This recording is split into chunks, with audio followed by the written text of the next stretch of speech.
Hey everyone, it's LS, and this is going to be another one of the Twitter Q&A videos. My plan is to try to do these once a month, and you'll often end up seeing me tweet out and then retweet it a couple of times in order to generate enough questions, and then I'll usually pick somewhere around a dozen or more questions to answer, and so you guys can ask me questions there.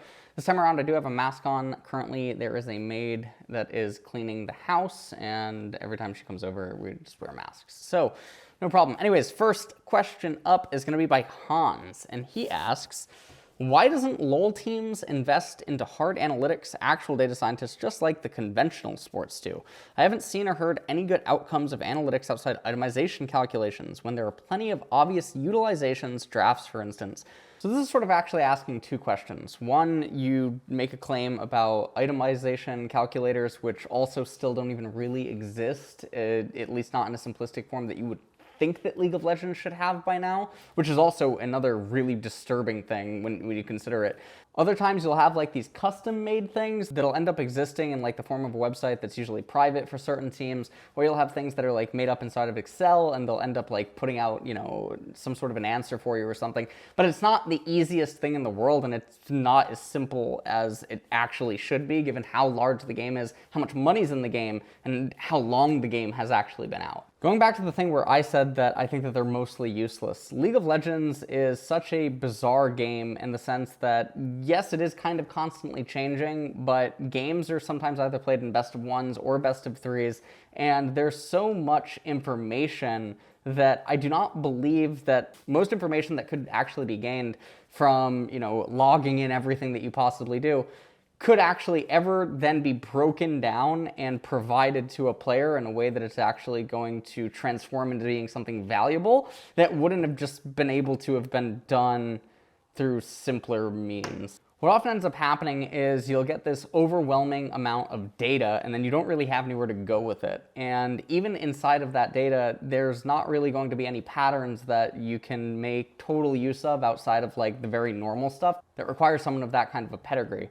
What will often end up happening is that you'll actually end up using the same information that people in the scene were doing years ago that, you know, just sort of pretty much anyone was going to end up doing, at least for the information that's going to be provided to players.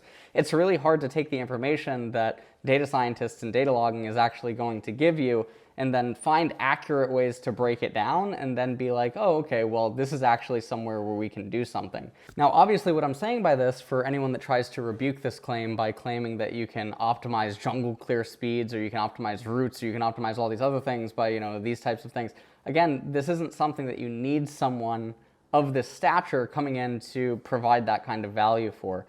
The reality is that League is changing teams, players, champions, gameplay, items, everything so frequently, so often.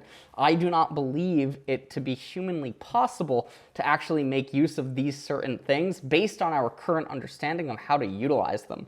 It doesn't mean that they're impossible. It's just an I don't know, and I've never seen a way to do it, nor have I ever engaged with someone who believes that there's a way to do it without just being able to ask them a series of questions and then ultimately having the conversation go nowhere because you can basically show how it's actually not what they believe it to be, or that there's simpler means of going about it, or that the type of information that they're attempting to use is actually not useful, or it doesn't need to be gained through the same methods. The last part of the question ends up saying that there are several obviously, you know, good places for this, which is in draft, and I just don't think that's the case anyway.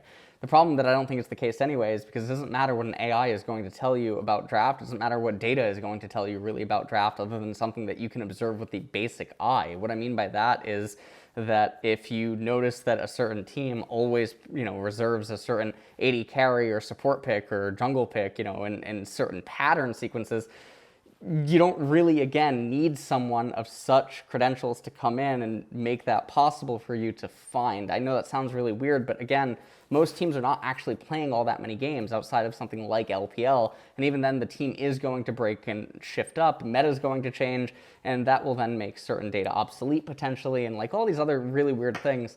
It gets really weird. The other thing with draft and data and things like this is that you can't even get players to agree on draft, and players don't even really know what is a good draft or a winning draft. I really wish that the voice comms for most drafts actually would end up coming out so that you can actually mostly see how a lot of players are just picking their own champion relative to the enemy team composition or their enemy laner without any regard to how it synchronizes with their champions, what champions it might prevent from being picked, what champions it might set up for later, what champions remain, these types of things, and I think it gets really weird. Anyways, I hope that answers the question. This is a pretty good question that if I wasn't answering it in such a short, condensed time frame, I would probably elaborate a lot more, or I would go more in depth with my answer, but this is something that I have talked about on stream a lot before, and so I hope that this answer suffices. Next question, Michael Embry asks, will you do YouTube videos for low elo players, since a lot of your content is focused around pro play and a lot of your advice doesn't really apply to much low elo players? No, unless I actually upload like coaching sessions or I upload low MMR tips or things of that nature, I have no intention of doing low MMR videos anymore. Reason being that low MMR for the most part doesn't change. What I mean by that is that a lot of my videos from previous years are still relevant today, even though the game has dramatically changed. The same principles that you use to get good at the game, the same things that you should obsess over, the same things that you should prioritize, for the most part, and by most part I mean mass majority, are still true and do still remain the same. You can go actually on my YouTube and find videos from 2014 criticizing even things in pro play that still either don't happen or are just starting to happen. The same is still true for even a lot of the older videos that I used to have on low MMR. I don't really see a point in making lower MMR, centric videos. Now, I do think there's a difference in making VOD review videos of top players and talking about things that they might be doing, but I do not think that that should be necessarily just catered to lower MMR, because again, so many things exist on the internet, not just even on my channel. There's so many other League of Legends YouTubers, there's so many of other streamers and people that you can watch and that you can educate yourself with. There's such a surplus of information that I'm not interested in making that kind of content, at least not at this point in time. Reaper's Arc on Twitter asks, we know players are stuck playing champions they know from prior pro play metas. LEC has a high amount of fresh blood, however, we don't see EU rookies try out new picks. Why do I think that is?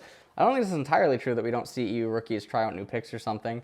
I just think that it's going to be less frequent because obviously you're going to be influenced by your teammates with some of the things that you do want to play. And just because someone's a rookie doesn't mean they weren't playing the same exact thing as the pro players. A lot of the rookies aren't just actually coming straight from solo queue. They've been playing in second or third divisions for a long time, which means that they've been playing a lot of these same champions that have just been getting rotated over and over and over. A lot of people aren't really going to want to step outside of the comfort zone to learn new things because, again, why would you? In most cases is the argument that ends up happening with a lot of pro players. People mostly want to play what they know and what they're already good at, and a lot of it ends up being because Riot's nerfs or buffs to certain champions are usually not impactful enough to justify them having to learn new champions when even the champions that might have gotten nerfed or something are still going to be able to be played once enough time passes and things keep getting nerfed. And it ends up creating this really weird cycle that I think I talked about in one of the more recent videos on my main channel, but I could be wrong. I think it was a discussion, maybe it was on my highlights channel, where I talked about why actually, I think it was in the pro play stagnation meta. I believe that it was in that video, so maybe you could check it out there, but I hope that answers the question.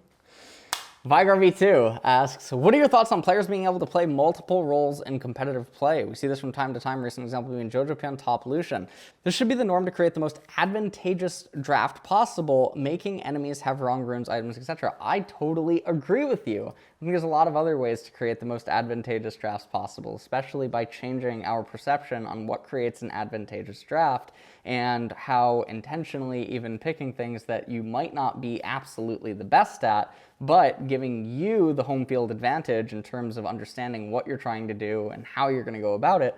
I think all these things totally tie together, Vigar. I totally agree with you. Unfortunately, not everyone actually sees this way as a priority, and I think that right now League of Legends is quickly evolving more and more into a just sort of remain stationary and please everyone around you sort of an environment. And what ends up happening with that is that people are more concerned with just gliding and remaining stationary than actually trying to improve or actually trying to boundary push things. And I think that in instances like that, then yeah, progression is for the most part stunted and you end up getting this really stagnated period, and I think that's where we're in right now. But totally agree with you. If lane swaps and, you know, all these other things like that could go on inside of a draft, you could get some real crazy stuff, not even just, I think, in mid and in top lane, but I think you could even get some weird advantages going in bot lane too as well. So it's a little sad. True Players asks, if you hadn't gotten into esports content creation, what kind of career do I think I would end up being in? Truth be told, I think I'd probably be dead. I think I've said this in previous videos, and I'm not lying. Alternatively, maybe I would have done something with poker, or unironically, maybe I would have fallen down the whole crypto hole type thingy or something like that. I think those are probably the only actual two likely things that might have ended up happening. I think if people watch like my, you know, background videos or something about what life was like for me prior coming to Korea and even the first early years in Korea, they might have more concrete idea of why I'm saying the things that I'm saying right now. This is a pretty cute ID. But Fish and Crits. How drastically do you think it would affect the game if every champion got one extra item slot, both in terms of the current patch and in future patches? Truth be told, it wouldn't affect the game almost at all. And the reason that I say that is because it is so rare that you actually go to 6 items. 6 items is a really, really, really rare thing. Then you have the elixir that you add in, which, you know, is another item that you want to basically be upkeeping. 7 items is, I imagine that maybe like 1 in 100 games or something like that would you ever end up getting to the 7th item or something. And I'm talking about competitive. Maybe like 1 in 100 games a player gets a 7th item. And then even then, I think it's going to be like specific champions that can really generate a lot of CS inside of a game, champions that are very prone to getting the kills inside of a game, things like that. Realistically, I don't think it would change the game at all. I think it would be a really cute like passive for a new champion that could come out or something. I think that would be really cool. But outside of that, I don't think it would do anything. Victor Miller, or Ares the Hunter is his Twitter handle. What would you want from a future champion, and when do you think Riot should stop making more? So I actually was gonna tweet out like a shower thought, because I actually unironically had this in the shower. I thought it was very interesting. I was thinking of, there's a Magic the Gathering card. It's a very new card. It's called the Wanderer, and it is a Planeswalker. And it's very interesting because normally Planeswalkers have names that they're referred to, right? You have like Jace Beleren, so it says Legendary Planeswalker Jace. Or Teferi, or Liliana, you have Obnixilis, you know, Nicol Bolas, you have all these Planeswalkers. And then you just have the Wanderer. I thought that was really cool, and it got me thinking, League doesn't actually have a champion yet whose name is just a title. And I think that would be really cool. Now, that's not really saying something that like I want from a future champion, but I think that's a really good place to start. I would really like a champion with just a title name. I think that would be so cool. And it could even be something, it could be a really cool title. It could be multiple words. I don't know exactly how that would get translated into like other languages. I'm not sure how that would like go into the client or something like that. But like, for instance, I think that there's a new champion spotlight thingy that's going to come out. I'm going to react to the video in just a bit after filming this one, and it's something like She Who Wanders or something like that, is referring to some League of Legends character. I think that would be really cool. Just imagine a champion whose name is She Who Wanders, or, you know, the adversary, or the time, like anything. I think that'd be cool. For the second part of the question, when do I think that Riot should stop making champions? Never. Realistically, I think that Riot needs to keep making champions, because I believe this to be the only way that we are going to continuously have new and exciting things happen inside of pro play, is on the back of new champions. That's what I think is very important. I hope that they do not stop. And honestly, I think that there's still a lot of directions that Riot can go because of how diverse and open the League of Legends world is. Fave If You Are My Girlfriend asks, top 5 favorite Pokemon and would I stream Pokemon Showdown OU? So, top 5 favorite Pokemon. Gengar is number 1. I think Mewtwo is probably another one. Dragonite is another one. Mew is another one. And Jigglypuff, probably. I think that would probably be the 5. Joe SB Dev asks, in a Both 3-5, would it be beneficial to the sport if each time a champion was banned by both teams or picked by both teams, then they were removed from the available pool? Would a diminishing pool improve, hinder the state of play? I think this is a fantastic idea. I was actually really excited reading this tweet. I think this is something that I've said before, but I think something like this would be fantastic. If inside of a best of 3, as the best of 3 was about to be played out, you actually did all 3 draft phases for the games. That way, you knew what your pick ban was going to be for game 1, what it was going to be for game 2, what it was going to be for game 3. The bans are kept across, and that means that you end up with one team banning, 15 champions or something like that. And that, I think that's fantastic. You get 30 banned champions, and you get a ton of unique picks, which spices up everything, right? Everyone is just going to be totally seeing new champions and stuff, and also it gives Riot a lot more room to work with, I think, inside of balance patches if they notice a trend of just the same champions being permabanned inside of these cycles or perma-picked. Sort of the same way that it happens right now, but to a much greater extent where they get a lot more to work with.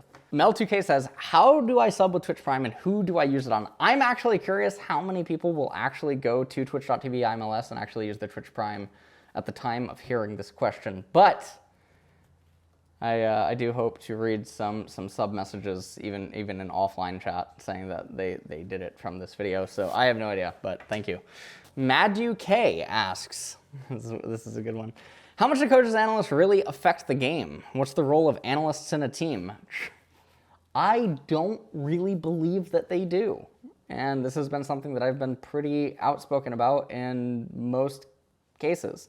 I think that really the most important things, it seems, inside of the teams are like the overseers. And what I mean by that is just the people that make sure that everything's just running smoothly, it seems like. I think that in most cases, what we end up seeing with itemization, repetitive metas, just gameplay being very stagnant, the same things happening over and over and over, it's very difficult to really say that there's any observable patterns or anything that's tangible that could really be, looked at or something. I think that even in cases where this is what's going on, I think that, like Joe Marsh was on my stream to talk about T1, and he talked about what actually happens at T1 with Polt and some of the other coaching staff while having the world-class, T1 roster and whatnot. And he just talked about the importance of just making sure that all the players were just mentally healthy and physically healthy and everything else, given how good they already are and stuff like that. I think it's a little bit different when you don't have the players of T1. I think that there is a need to, obviously have things that could elevate you. And it doesn't mean that T1 wouldn't benefit from it themselves, but obviously that's how they do it. But I think that in most cases, the things that people think are going on behind the scenes are not actually going on behind the scenes, at least not to the extent that there's some sort of like mysticism that surrounds it. Unicorn Monkey L asks, you've mentioned optimization being colossally different in, say, StarCraft 2 versus League. What barriers for progress do you see outside of a player's willingness for better fine-tuning in LoL? Are there elements of the game that are uniquely challenging to optimize? I think the main difference between a multiplayer game versus a 1v1 game is that in a 1v1 game, you know that 99.99999% of the time, you actually are to blame for your loss. And yes, I did just say that it's not actually 100%. With the way that League works, with the way that the team setting works, it's very easy to deflect blame. It's a lot easy to say that things could have just been different. And also, likewise, with the way that League of Legends works, with the changing of everything and all this other stuff, people don't care about the nitty-gritty and the foundation of the game as much as they probably should, the way that patchless game players end up caring about it. And I know there's an argument where some people will say that because League is not a patchless game, that it is ever-changing, and thus the same exact things that you do in StarCraft and patchless games cannot be applied to League, and that's obviously just not true, because the mass majority of League of Legends is patchless for the most part, or it's near patchless in the sense that it has a very clear foundation, it has a very clear established way of how things go, and it has very static variables at play that don't really alter or change all that much, which does mean that there should be a hyper obsession with certain aspects of the game, which are just currently wholly neglected. Dubu Ward, or Lee Jong-un, asks, how does it feel when you first arrived in South Korea back then when you cannot understand and speak Korean? How long is the process for where you can at least have an idea of what they're trying to say? So I remember not speaking any Korean. I actually didn't start speaking Korean until a few years after having lived here. This is because you don't need to speak Korean to live here. In the early days, though, it was an issue because Google Translate really sucked. I mean, it still sucks. Papa Goes King. And basically, getting around and about was relatively easy. Most menus, most things have English on them. And so you don't need a whole lot of stuff, but communication was definitely the most difficult. I was just kind of happy to be here. I mean, I was a teenager, and I just always wanted to live in Korea in the first place, so I wasn't really too fazed by it at all. I don't resonate with a lot of people that, you know, experience culture shock or think that, you know, things are so wildly different or all this other stuff. Korea is a very easily accessible country. If you don't know any Korean and you never intend to learn it, you can live in Korea still your whole life. This is a really interesting question. Nice One Cop asks, do you think the lack of innovation in pro play could be partly due to the relatively small prize money and winning provides? There's more of an incentive to keep your employer happy than to do everything you can win. I have never actually thought about this difference. And this is so funny because this is such a fantastic question in that regard. I've never considered this. So I'm actually not too sure. And I'm not sure what the parallels are to something like, say, Dota, which is also a MOBA, where I think that top players really want to get with top players more in order to increase the likelihood that they win TI because of, you know, obviously that's all that they play for, right, is TI. I do not believe they have league S salaries.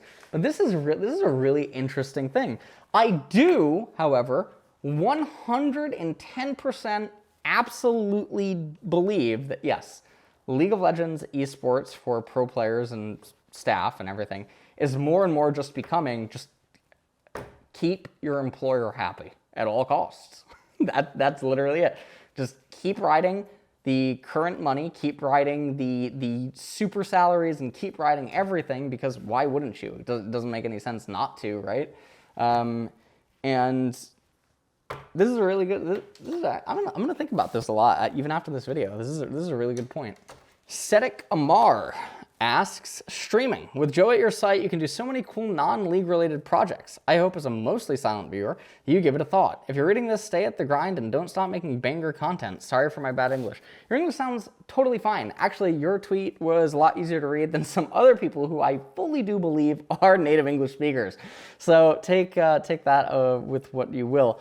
I don't think it is that easy to do a lot of non-league related content right now for me. I am struggling a lot with some like other stuff going on right now where I'm not really, I don't think it's burnout. I don't really know what exactly it is that is kind of going on. I think that I'm dealing with a giant like why situation. I know that sounds really weird.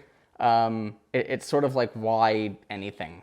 And I think a lot of it has to do with probably a video that I'll make in the near future that I've actually talked about with Joe about making, which is why do we do most of what we do right now?